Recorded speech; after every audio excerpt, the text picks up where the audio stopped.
Hello and welcome back to the studio room, which I think is just where I'm going to be doing these for a little while. I have some recording to do down here, so the camera is just living in the space. But I am this is the day after a very, very busy week. So I'm going to give a really quick update of the week that was.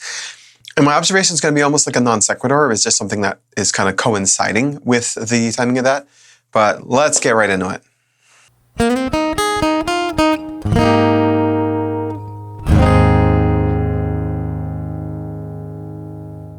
So I'm sitting here in the studio with the microphone near my face. This microphone is not on.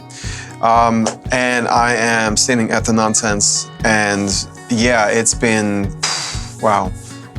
Yeah, so 6 gigs, I think, since the last time I turned on the camera, basically.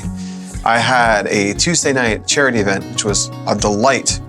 Not really a money-making thing. Literally made $0. That wasn't the aim, but really, really fun.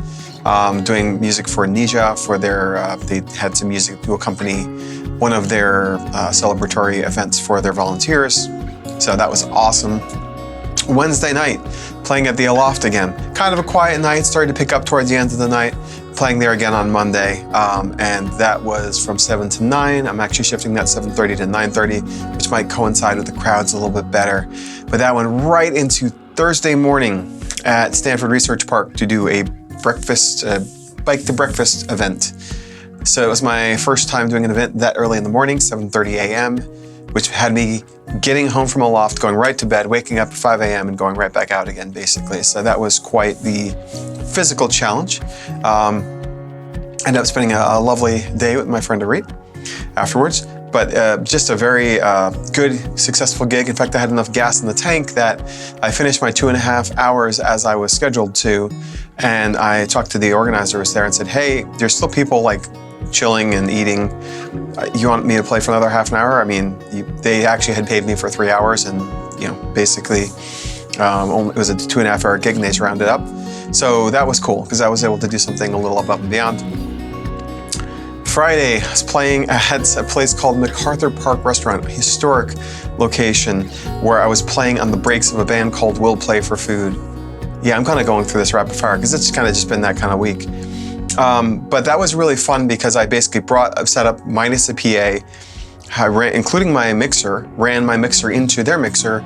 And so they had someone just turning my feed on and off as I needed. And I played their breaks, a grand total of like 9 songs. Not a big deal, but really, really fun. Kind of fun to hear myself add volume. Fun to have a dance floor. Yeah, super, super cool. I really enjoyed that. Saturday, last 2 gigs were both on Saturday. In the afternoon, I was back at Catch. I had a good time there. Playing at very, very low volume, which threw me off musically for a second, but I kind of got into it. And then playing at Half Moon Bay Wine and Cheese, which was also a very cool gig.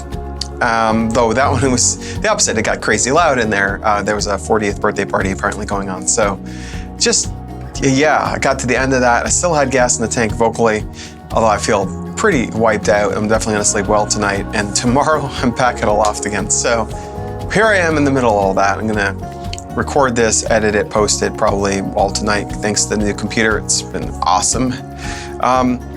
So yeah, I really kind of stretched myself this week to see, how far I've come and what I can do. I'm also happy to report this is the first month, because I've just been totaling things, where I have crossed my, my financial goals for the month. And I've got lots of paid gigs in front of me still, so I'm gonna do quite well in May, which is fantastic. I mean, and to say quite well, it's like I have goals set at a level that represents to me the ability to make money playing music. It doesn't necessarily represent enough money to live on, but it represents a burn rate that's low enough that I can do this for a very, very long time. So that's kind of how I'm angling my goals right now for this year. But that's awesome to see, and yeah, I've got a lot of positive things happening as well. So all that stuff going on. There was kind of something that hit a few different times, and I'm calling this episode I Know Kung Fu. Bit of a Matrix reference, not the most common Matrix reference, but that you see on the internet these days, but certainly a lot more wholesome, I think, than some of the ones that have taken off elsewhere.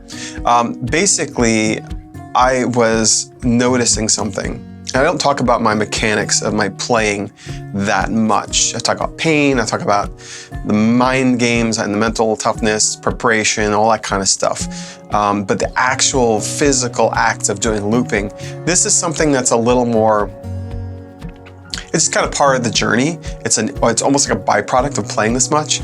But I have been putting a lot of work into really learning material, getting things fresh, knowing that I can take requests from a wide range of stuff and perform these songs. Except I should say that the last gig, the last couple songs, I was having my guitar volume just die out on me, which I think I've traced down to a bad power plug that was not seated well, hopefully. So I'm gonna be doing some testing tomorrow before my gig in the evening. The cool thing about playing all this stuff, and I noticed it especially when I'm feeling like a little nervous, for instance, when I did the Nija event on Tuesday, or the event where I only had like a handful of songs where it was kind of an audition, I noticed that for one, I don't get, if I'm feeling butterflies, my ability to do my looping is still holding strong. I'm using a lot of the things that I'm gonna be working on in the next video I'm working on to really recover from mistakes smoothly. But beyond that, just my ability to do looping right now, it's something that seems to have clicked in the last like 2 to 6 weeks, something like that, where it feels like everything is slowing down. When you're learning a technique as complicated potentially as looping, and I certainly get a lot of feedback on this, like other musicians see what I'm doing, they're like, I have no idea how that happens. I don't know what you're doing. I don't know how you keep it all straight. I'm lucky if I can hit one button in the course of a song to remember my guitar solo. Obviously, my style of art is, or my style of performance is as much, it's more like drumming. It's as much as my hands and my feet and my vocals. It's all the things at once. And specifically, remembering the choreography, remembering the arrangement of my songs, this is something that has become, I want to say there's been a sea change in my comfort with looping, my accuracy as I'm hitting the buttons, my ability to anticipate what I need to do kind of from first principles rather than memorizing each song as a series of timed steps.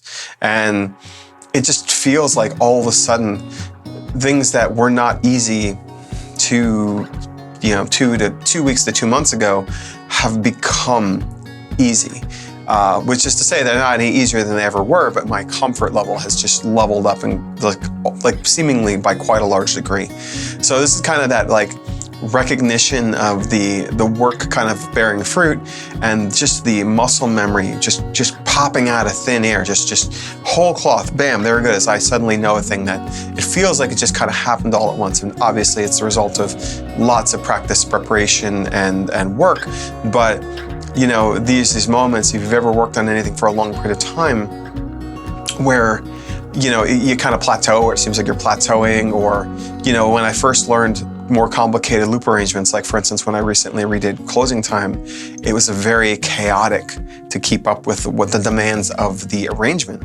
But now that same song is quite easy, and it feels like I can just kind of like casually hit. I'm just hitting a couple buttons right here at my feet. Just hit a couple buttons while I'm doing the thing. No big deal. My balance has gotten better. If I'm on my left foot, to tap buttons with my right foot, I'm much more balanced, and it's easier than it's ever been before.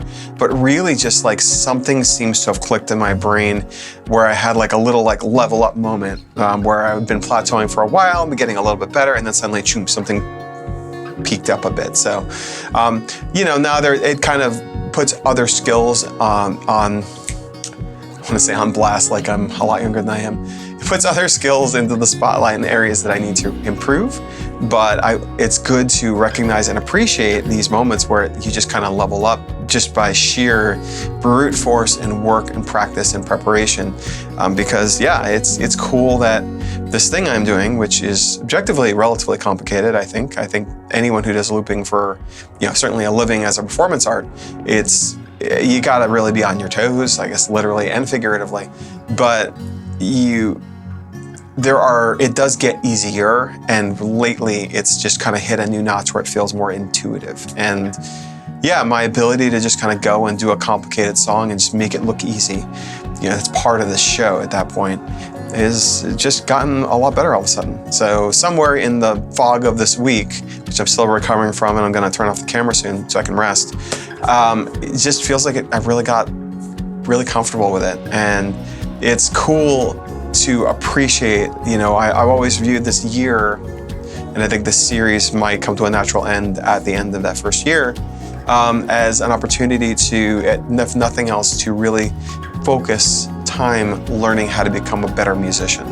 And yeah, it's happening, which is cool. It was kind of inevitable. I assumed it would be a byproduct, but it's nonetheless delightful to take something that I've put a lot of time and effort into that has changed the whole course of my life in a meaningful way, and actually see real, tangible, meaningful growth. So yeah, I know Kung Fu for a very specific definition of Kung Fu. With that, I'm gonna turn off the camera. I did, as I mentioned, have a slight camera or nonsense thing where I needed to figure out what's going on. Tomorrow I'm gonna do some testing on that, see if I can't figure out what's going on. And yeah, I've also got some other stuff cooking, like a couple meetings this week of all things, where I'm talking to people that I might be booking with, including a restaurant owner for the MacArthur Park restaurant on Wednesday, who owns other restaurants who I might be playing at. So yeah, got a lot going on. I wanted to be busy. I was worried I wasn't busy enough. Suddenly I'm not worried about not being busy enough, but there is still a lot of building a kind of stable base. And even this week, like, it came with ups and downs. I got a couple more very good gigs, and I got one place that I like to play that actually kind of cut me from their roster because I'm not quite the right shape for what they're looking for. I still will be a substitute at that location, free will. But, which was a bummer. I have to acknowledge that was kind of a shock and a little disappointing, but it's just part of the journey, ups and downs. But I will say the direction of the overall thing is definitely going far more up than it was a month ago, easily. So with that, I'm gonna turn this off, do some editing, post this, and get some rest. And I will see you next time. Take care.